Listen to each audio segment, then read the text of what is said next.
Welcome to the Cal Corporation's series of videos about software engineering. The topic of this video is a detail about polymorphisms syntax. Before proceeding, make sure that you have already watched these other videos first.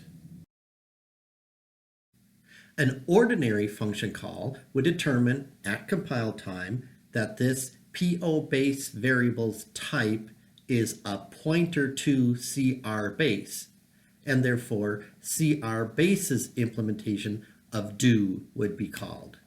It does not matter what kind of object was pointed to by that variable.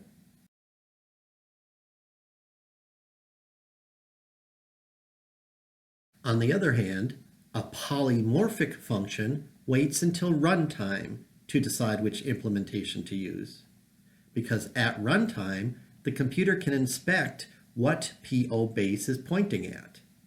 Because that variable will be pointing at a memory allocation of the derived class, it will be the derived class's implementation that gets done.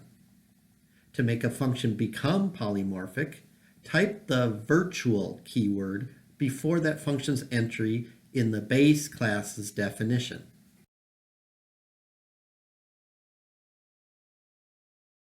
For the sake of clarity, we usually also type the virtual keyword in the derived class's definition, but doing that doesn't change anything.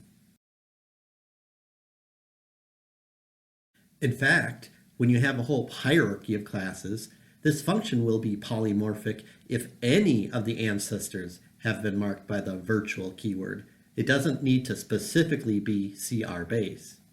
In other words, an override of a virtual function always stays virtual, regardless of the override's programming.